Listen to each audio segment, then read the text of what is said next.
لهذا وما أذن الله نشهد أن لا إله إلا الله وحده لا شريك له وأشهد أن محمدا عبده ورسوله ولا نبي بعده اللهم صل وسلم على محمد وعلى آل محمد كما صليت على إبراهيم وعلى آل إبراهيم وبارك على محمد وعلى آل محمد كما باركت على إبراهيم وعلى آل إبراهيم إنك حميد مجيد قال ربي اشرح لي صدري ويسر لي أمري واحلل عقدة من لساني يفقهوا قولي وقل ربي أنزلني منزلا مباركا وأنت خير المنزلين La ilaha illa anta subhanaka inna kunna minaz zalimin.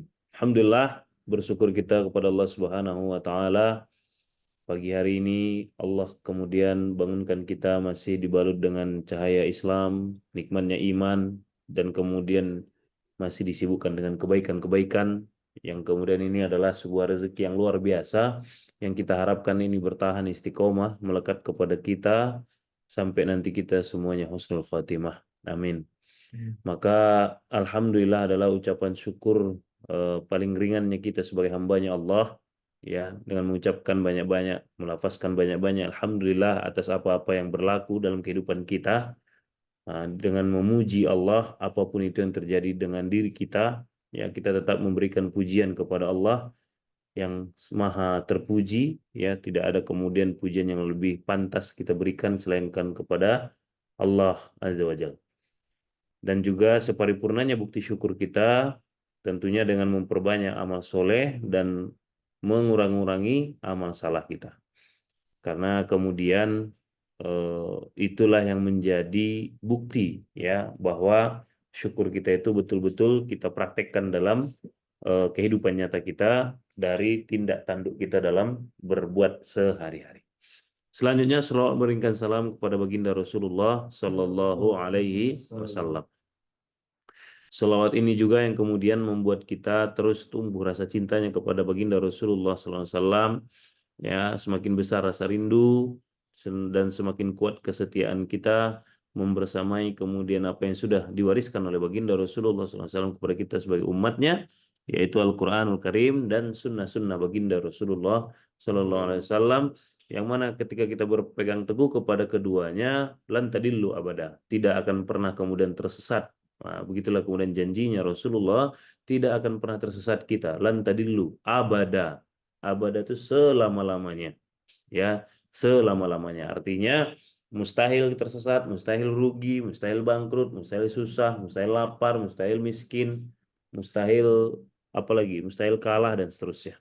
Ya, lan tadillu abada.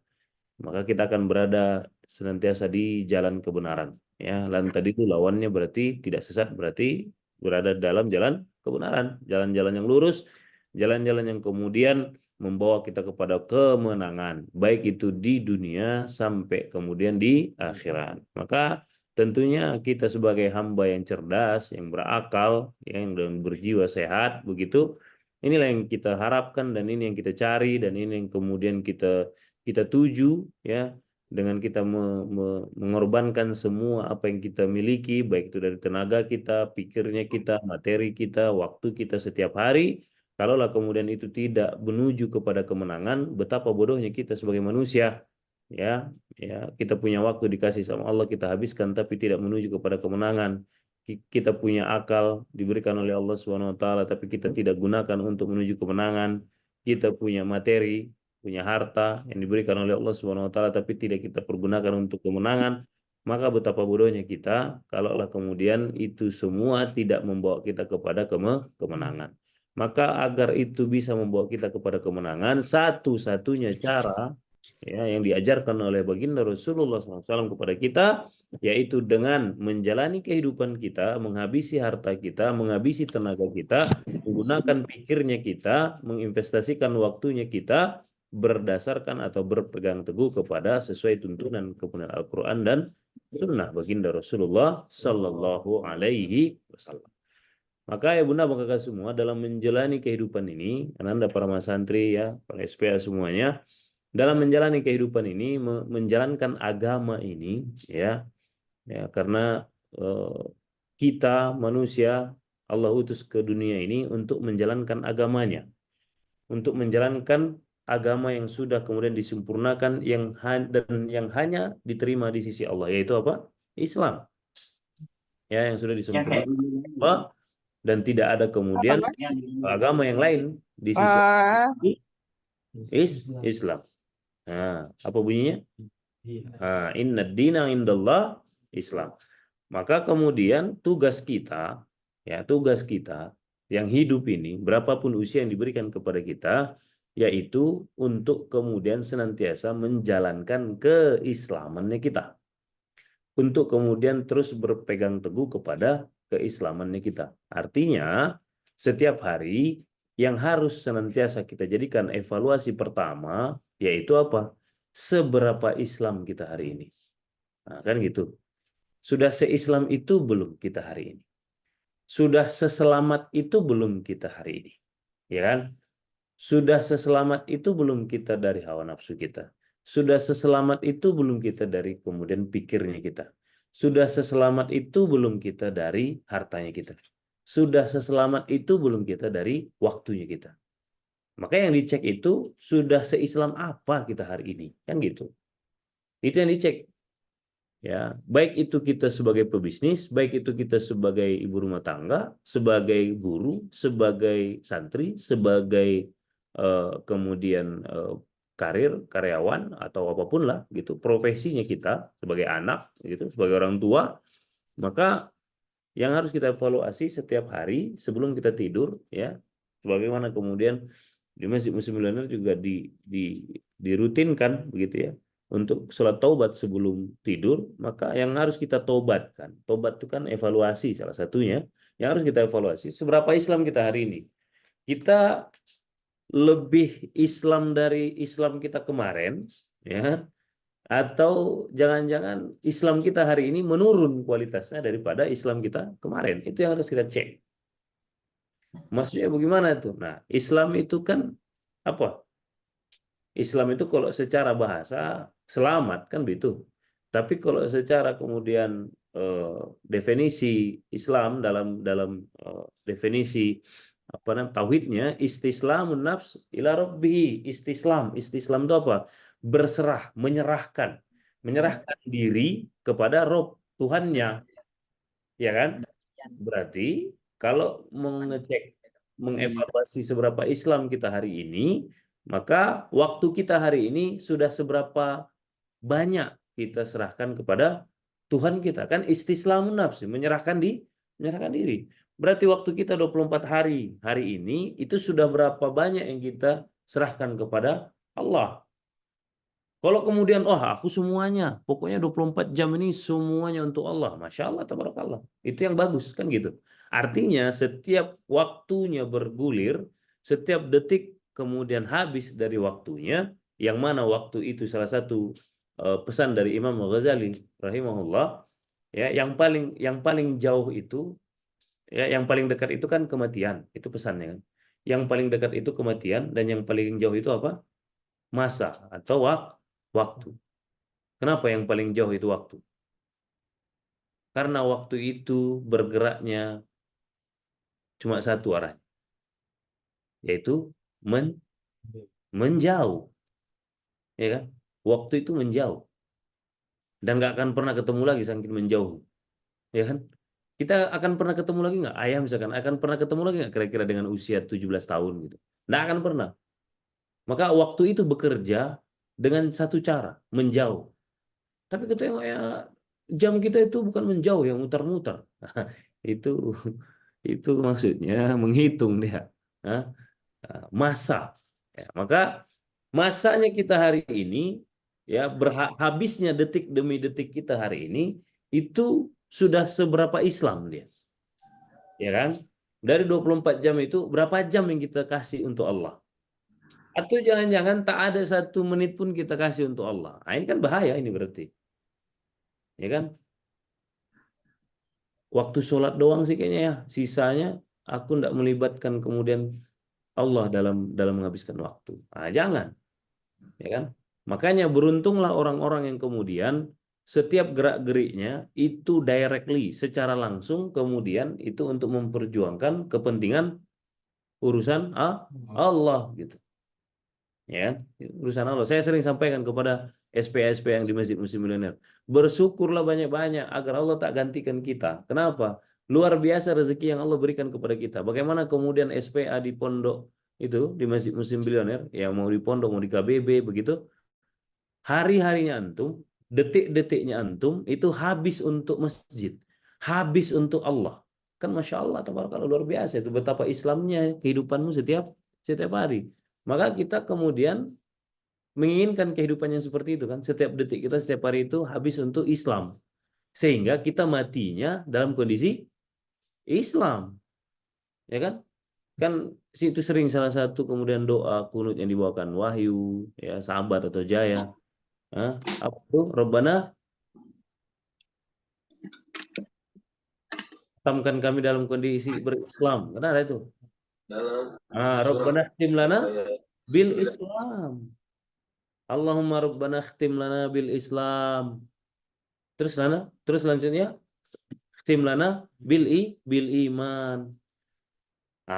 Kalau makin besar, biar makin besar peluang matinya dalam keadaan Islam, maka pastikan waktu kita setiap detiknya untuk Islam. Nah, buat ayah bunda bang kakak semua, biasakan, makanya dawamkan segala sesuatunya kegiatan kita setiap hari, itu dawamkan kemudian untuk Allah. Bismillah. Masaknya ibu, masaknya untuk kemudian mengejar karunia Allah. Bagaimana ceritanya, Ustaz? Kan nggak mungkin aku masak nasi goreng terus kusuruh untuk Allah makan. Nggak begitu maksudnya. Ya kan? Niatkan kemudian masak nasi goreng kita, Bismillahirrahmanirrahim, untuk mengejar ridhonya Allah. Sehingga nasi gorengnya kita itu bukti kemudian baktinya kita kepada suami, karena itulah yang diperintahkan Allah. Masak nasinya kita itu bukti kemudian kita menjalankan tugas kita sebagai ibu agar anak-anak kita terawat dengan baik, karena itu adalah amanah dari Allah. Begitulah kira-kira. Ikutkan semuanya, aktivitas kita itu, ikutkan di situ untuk kepentingan Allah. Itu yang dimaksud dengan istislamun nafsi ila rabbih. Maka wala tamutu ya ayyuhan nasu taqullaha haqqa tuqatih wala tamutunna illa wa antum muslimun. Jangan jangan kau mati sesekali kau mati kecuali dalam kondisi berislam. Ya kan? Itu artinya perintah, seruan, ya kan? Peringatan dari Allah bahwa kalau kita mati dalam kondisi tidak berislam, bahaya enggak? Bahaya berarti. Karena bahayanya lah makanya Allah sampaikan wala tamutunna. Jangan sesekali kau mati ya, jangan kau berani-berani mati dalam kondisi antillah wa antum muslimun. Kecuali kau dalam kondisi berislam. Maka yang harus kita evaluasi ya bunda bang kakak semuanya setiap hari adalah udah seberapa Islam kita hari ini. Udah seberapa Islam waktu kita. Sudah seberapa Islam duit yang kita habiskan hari ini, harta kita. Sudah berapa Islam tenaga kita yang kita habiskan hari ini. Sudah seberapa Islam kemudian pikirnya kita. Ya, berat kita mikir hari ini, mikirnya kita itu kira-kira ada hubungannya nggak sama kepentingan Allah. Berat kita pusing sampai stres, ya kan, meeting sampai berkerut jidatnya, ya. Tapi tidak ada kepentingan Allah di situ, rugi enggak? Rugi banget. Rugi banget. Tapi bekerut dahi ini, ya kan, bekerut jidat nih, ya kan, dahi. Dahi itu jidat ya? Iya nggak sih? Oh iya betul. Ini mah dagu ya. Iya iya, jenggot. Ya, bekerut jidat kita, ya kan, memikirkan meeting apa, memikirkan rencana segala macam. Tapi itu untuk kepentingan Allah, maka itu insya Allah worth it, ya kan, untuk Islam. Kenapa saya sampaikan seperti itu? Ya, kenapa saya sampaikan seperti itu? Kenapa yang harus kita evaluasi itu adalah Islamnya kita? Karena sebagaimana kemudian di surat Al-Isra, Al-Isra itu surat ke 17, ya, surat ke-17 di ayat ke-60, ayat mulai dari ayat ke-61 kalau mau nikmat mentadaburinya, ya. Mulai dari kejadiannya itu kan mulai dari ayat 61.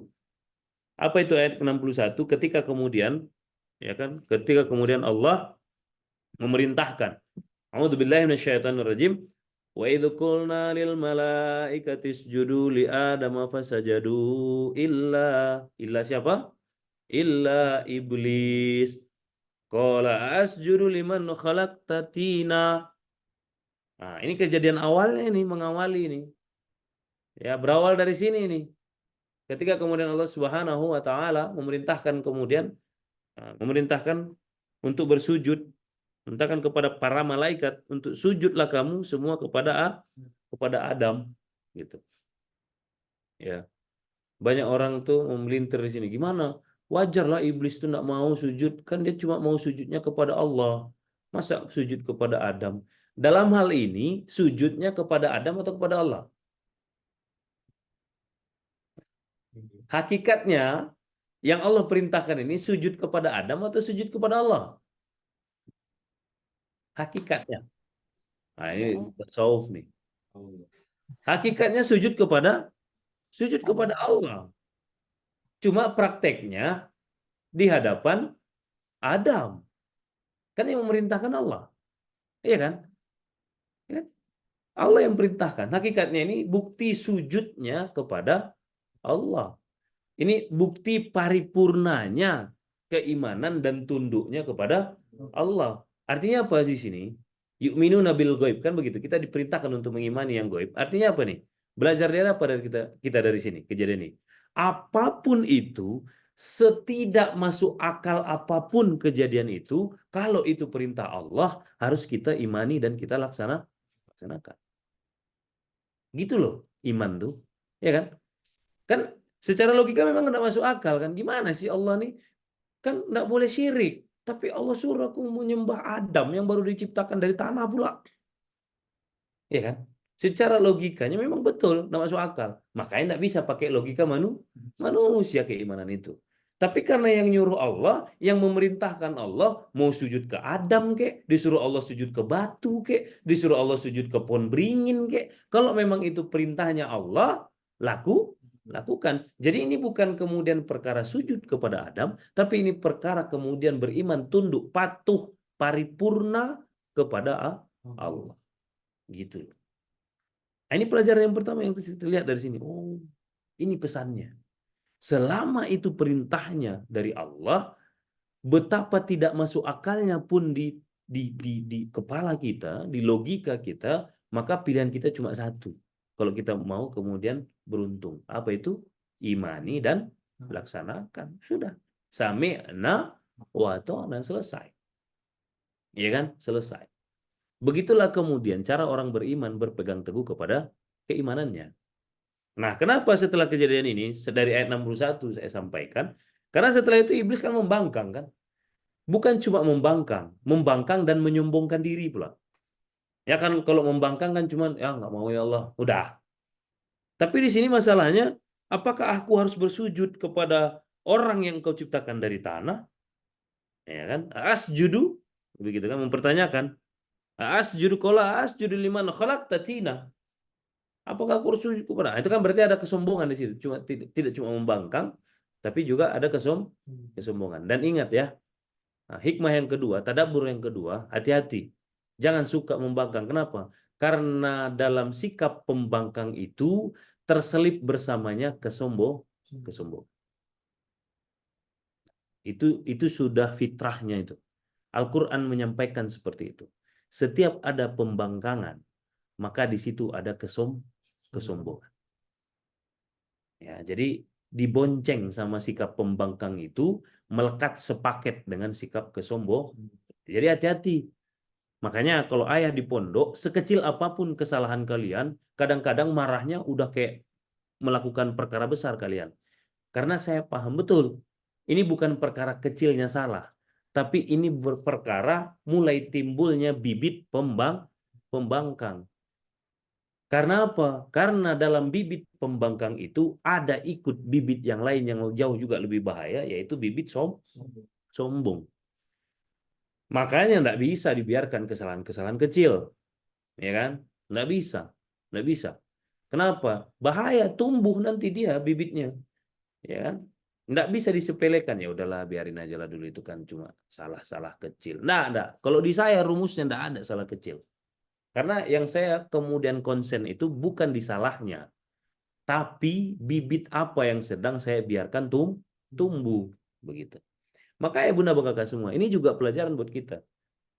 Kadang-kadang kan iblis itu menggoda kita dengan membuat memandang sepele sebuah kesalahan. Misal, yang tadinya kita dawam terbiasa ikut kajian satu doa, misalnya, ya kan? Terus karena satu dan lain hal, sebenarnya bisa dipaksain tetap ikut, ya kan? Tapi kita lagi punya alasan untuk tidak ikut, maka kita langsung kemudian menggunakan alasan itu. Dibisiki sama setan, udahlah nggak usah, sesekali kok nggak apa-apa, sesekali aja. Kan seminggu ini kan belum pernah absen kau, masa nggak pernah absen sekalipun, wajar. Toh juga ini kan ada alasannya, ada uzur ini mah uzur syar'i. Nah, kalau kemudian bisikan sekecil itu, ya kan, langsung kita dengarkan, nah ini yang bahaya. Yang bahaya itu bukan kemudian absen kajian satu duanya, bukan. Tapi apa? Kita biarkan mulai tumbuh bibit tadi, membangkang. Ah, nggak apa-apa lah, nggak tahu itu Bang Beben. Nah, ini khususnya kepada SPA ini kan, nggak tahu Bang Beben tuh. Udahlah hari ini nggak usah on kan video. Kayaknya Bang Beben hari ini nggak ngecek lah. Ngecek saya. Oh, nggak ngecek. Ngecek saya nih SPA-SPA yang nggak ini. Dan saya hitung biasanya. Ya kan? Khususnya kalau sesi saya hitung tuh. Siapa yang cuma pakai stiker, siapa yang cuma pakai nama, ya kan? Siapa yang cuma nongol tapi dikasih sama dia saya gambaran plafon rumahnya, ya kan? Hafal saya tuh. Nah, ya ini nggak bisa. Jangan dibiarkan itu. Kenapa? Karena itu bibit yang bahaya. Kenapa? Nah, lanjut kita di ayat ke-62-nya. Lalu iblis berkata, ya, terangkanlah kepadaku, inikah yang lebih engkau muliakan daripada aku? Sekiranya engkau memberikan waktu kepadaku sampai hari kiamat, pasti akan aku sesatkan keturunannya kecuali sebagian kecil. Nah ini kenapa saya bilang kita harus mengevaluasi keislaman kita. Karena ada iblis yang jangankan ente, Allah aja diajak debat sama dia. Jangankan debat capres gitu kan. Allah aja diajak debat sama dia. Ya kan? Kan songong ini. Ngomongnya begitu sama Allah. Inikah yang engkau kemudian terangkanlah. Kan ada lagunya. Terangkanlah. Gitu. Ada ya? Terangkanlah. Gitu. Terangkanlah. Gitu. Nah, ini berani-beraninya iblis coba begitu. Kan kalau bahasa kita begini. Ya cobalah jelaskan Tuhan. Nah gitulah kira-kira. Cobalah jelaskan. Ini ya makhluk yang kau ciptakan dari tanah ini yang lebih kau muliakan daripada aku. Coba kau terangkan dulu. Nah, gitu lah kira-kira. Jadi Allah aja sesongong itu kemudian iblis kepada Allah. Ya kan?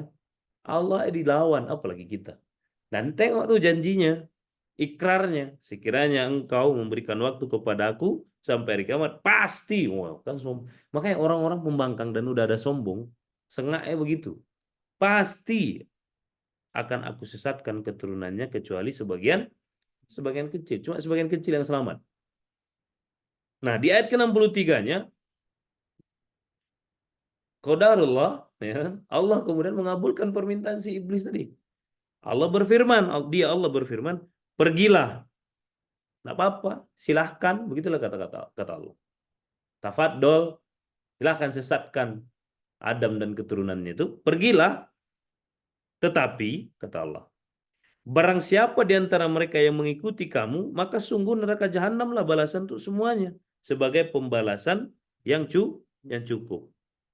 Lanjut di ayat 64-nya, dan perdayakanlah siapa saja di antara mereka yang engkau atau iblis tadi sanggup dengan suaramu. Nih, ingat ya, 64 nih, ayat 64.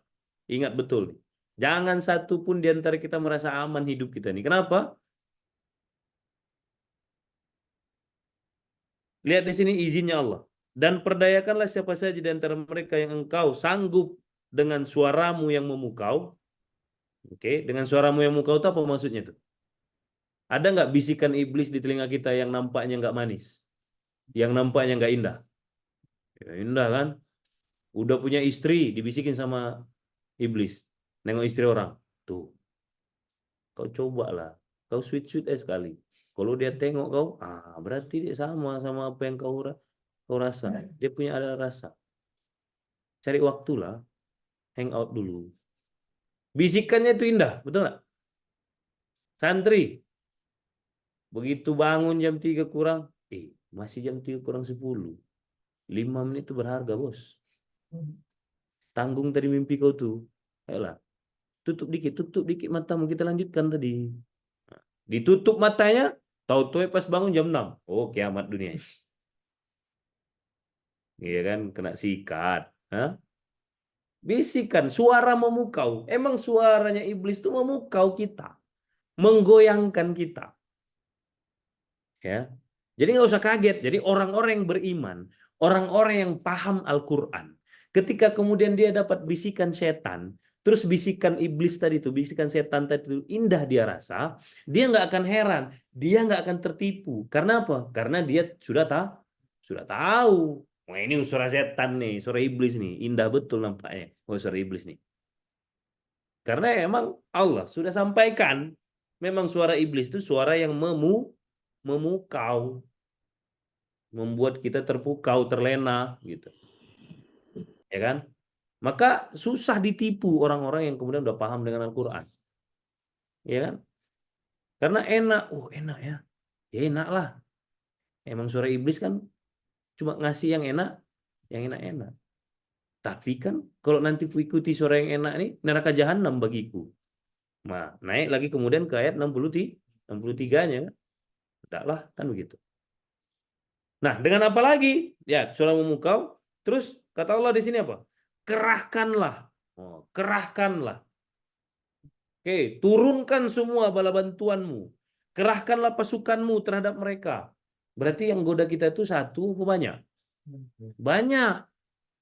Tuh, kita harus ingat ini, kita harus imani ini. Jangan sepele makanya. Jangan sepele sama kesalahan. Jangan sepele sama kelalaian. Jangan sepele dengan sama kesepelean. Sikap menyepelekan itu jangan sepele. Ya, jangan sepele. Makanya kadang-kadang mungkin SPA, SOD, santri, kadang-kadang dalam hati kalian mungkin bertanya-tanya tuh, ayah nih kok salahnya dikit, marahnya udah macam mau mau ngobrak-ngabrik kawasan nih, mau dibolak-balik kawasan nih kayaknya. Kalau boleh, kalau bisa dibolak-balik sama ayah nih kawasan nih. Kalau lah kayak karpet digulung sama ayah nih kawasan nih. Padahal salahnya cuma itu. Karena buat saya bukan cuma itu. Ini bukan balik lagi, bukan perkara jenis kesalahannya.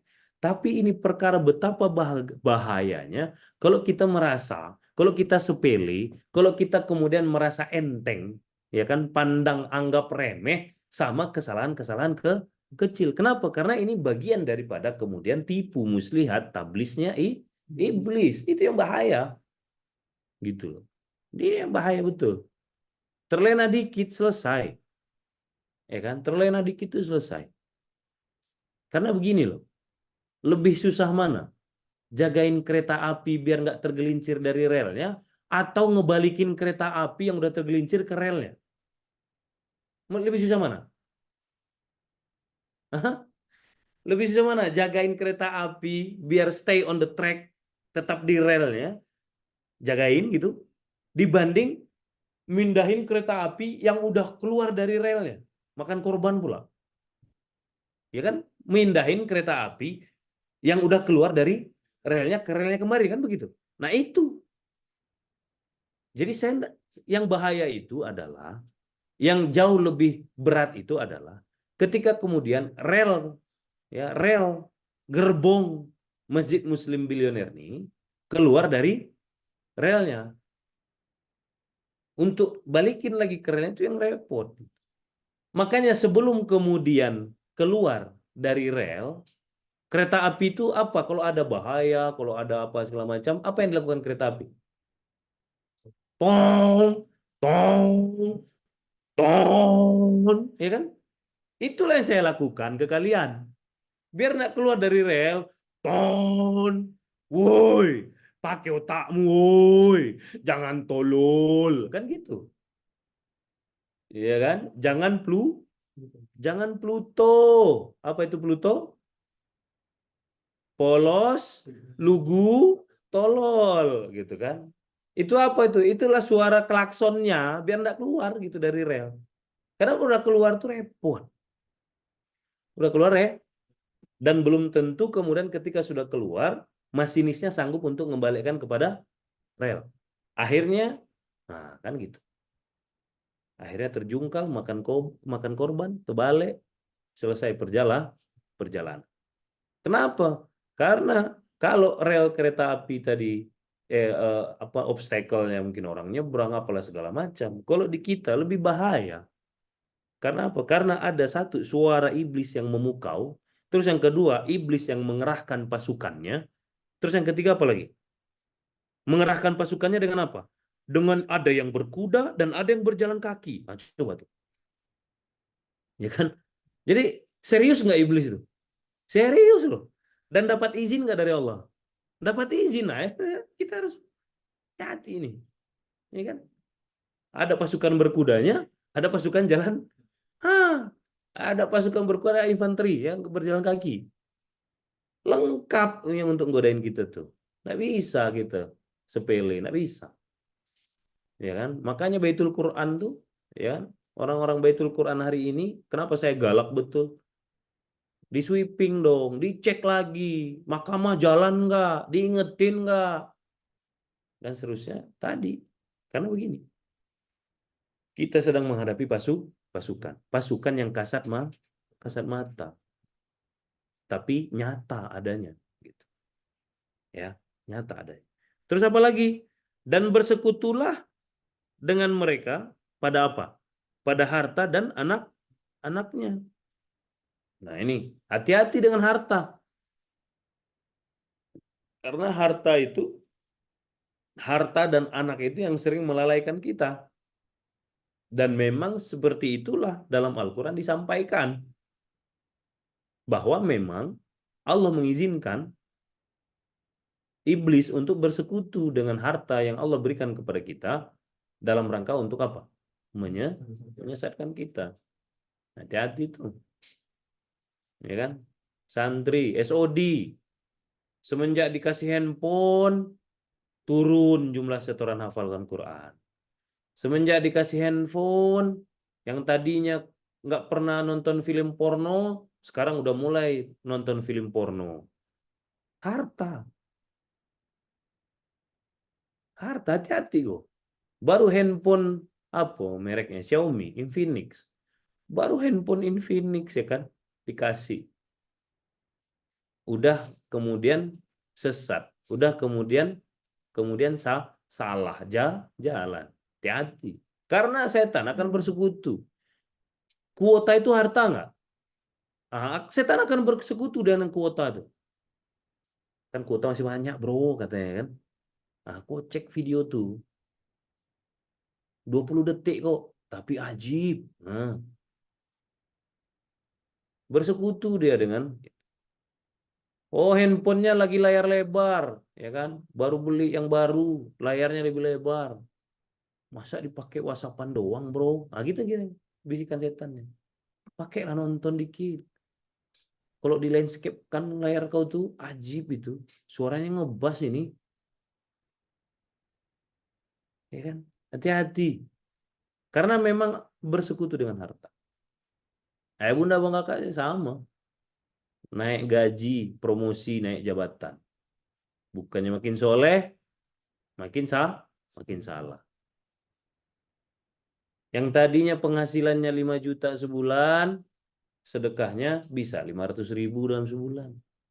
Begitu gajinya 2 kali lipat jadi 10 juta, sedekahnya jadi 250.000. Kenapa? Karena bisikan setannya makin banyak. Yang tadinya tak terpikir terbeli, mau dibeli. Yang tadinya nggak penting, jadi penting. Yang tadinya nggak butuh, jadi butuh. Yang tadinya nggak urgent, jadi urgent. Bahaya. Hati-hati. Harta kita itu tempat bersekutunya setan. Terus yang kedua apa? Anak. Tuh, anak. Ya, anak. Kita banyak manusia kemudian yang disesatkan oleh iblis, wasilah lagi, perantaranya yang digunakan sama iblis, diperalat sama iblis apa? Anak. Anak. Ya kan? Menghalalkan segala cara yang penting bisa nyenangin anak. Judulnya sih nyenangin anak. Padahal sebenarnya menjerumuskan anak. Ya, berbuat curang demi anak. Ya kan? Nah, dan seterusnya dan seterusnya. Jadi ingat, Ya, bersekutulah dengan mereka pada harta dan anak-anaknya, lalu berilah janji kepada mereka. Oh, ada janji-janji kan gitu. Ada kayak bisikan sama dia, bisikan ya pada mereka. Padahal setan itu hanya menjanjikan apa? Tipuan belaka. Jadi ingat, seindah apapun kita dengar di telinga kita, maka itu semua adalah tipuan tipuan setan, tipuan belaka. Oke. Nah, di ayat ke-65-nya, kita tutup dengan ayat ke-65 sesi kali ini. Sesungguhnya, ya kan? Inna inna ibadi laisa laka alaihim sultan wa kafa bi rabbika wakila. Sesungguhnya hamba-hambaku, ibadi, ibadur rahman yang termasuk hamba-hambanya Allah, laisa laka alaihim sultan, laisa laka alaihim. Laisa laka alaihim sultanan itu artinya tidak ada kuasa sebenarnya, ya kan? Sebenarnya. Gini loh cara memahami ayat ini. Sebenarnya kata Allah. Kenapa kemudian Allah, ya udah silahkan. Silahkan kau sesatkan. Begitu kan ke iblis kan? Sekalian kau kerahkan pasukanmu yang berkuda dan yang berjalan. Bersekutu kau sekalian sama harta mereka, sama anak-anak mereka. Kayaknya kan seolah-olah Allah tuh kayak pengen kita sesat. Seolah-olah begitu kan? Justru, ya kan? Justru. Ini Allah lagi mau menekankan. Silahkan aja. Mau kau kerahkan pasukanmu, mau kau kerahkan pasukan berkuda sama berjalan dengan suaramu yang memukau itu, ya kan bersekutu kau dengan harta mereka, dengan anak-anak mereka, tidak akan ngaruh, gitulah kita kira. Ini tadaburi. Nggak akan ngaruh selama mereka apa? Inna ibadi. Selama mereka mau ngapain? Menghambakan diri. Selama itu Bani Adam tetap fokus sama menghambakan diri kepadaku, laisa laka alaihim sultanan. Tidak akan bisa kau kemudian menguasai mereka. Wa kafa birabbika wakila. Dan cukuplah bagi mereka itu aku sebagai Tuhannya sebagai penjaga. Wa kafa birabbika wakila. Itu maksudnya apa tuh? Kalau memang kita fokus setiap hari mengislamkan semua yang ada dalam kehidupan kita, maka nggak ngaruh mau berkuda kek pasukan setan tuh, ya kan? Mau berjalan kek, ya kan? Mau bersekutu sama harta kek, bersekutu sama anak kek, nggak ngefek. Apa rumusnya? Istislamun nafsu ila rabbi. Pastikan kemudian segala sesuatunya dalam kehidupan kita setiap detiknya itu Islam. Waktu kita habis dalam kondisi Islam. Tenaga kita habis dalam kondisi Islam. Pikirnya kita setiap hari dalam kondisi Islam. Materi kita habis dalam kondisi Islam. Aman. Gitu. Jadi aman. Jadi kuncinya itu. Ibadur Rahman. Makanya WA kita kan, WA grupnya namanya Ibadur Rahman. Jadilah hamba-hamba Allah. Selesai insya Allah. Ya kan? Nah sekarang jadi paham kan kita betapa pentingnya kita menghambakan diri kepada Allah. Kenapa? Karena di ayat ini dari 61 ke 65 tadi kita tadabburi, berarti satu-satunya alasan kita tersesat ketika kita kemudian keluar dari jalur hamba kepada Allah. Keluar dari jalur penghambaan kepada Allah. Nah, yang membuat jalur penghambaan itu keluar apa? Pembangkangan dan kesombongan. Begitu. Nah, jadi jangan membangkang, jangan sombong-sombong. Sedikit apapun kesalahan harus dievaluasi. Sedikit apapun kelalaian harus kemudian langsung ditegur. Nggak boleh biarin. Biarinlah. Tipis itu. Nggak ada yang tipis. Nggak ada yang tipis. Karena tebal itu berawal dari tipis yang berlapis-lapis. Jadi tebal jati. Oke? Nah, jadi begitu yang bisa saya sampaikan. Maaf, lewat 5 menit. Mudah-mudahan tadabbur ayat yang kita sampaikan dari surat Al-Isra ayat 61 sampai 65 ini bisa membawa kita kepada keistiqomahan dalam kebaikan sehingga kita matinya dalam kondisi Islam dan kemudian dibangkitkan Allah dengan orang-orang Islam dan masuk surga bersama orang Islam. Amin amin ya rabbal alamin. Yang baik datang dari Allah, yang hilaf pasti datang dari saya. Mudah-mudahan Allah menerima segala amal kebaikan kita. Saya tutup dengan alhamdulillah, alhamdulillah alamin. Saya kembalikan kepada Silvi. Assalamualaikum warahmatullahi wabarakatuh. Waalaikumsalam warahmatullahi wabarakatuh. Alhamdulillah, jazakallah sanal jaza untuk Ayah Dede yang tadi sudah menyampaikan tausiahnya. Tapi mohon izin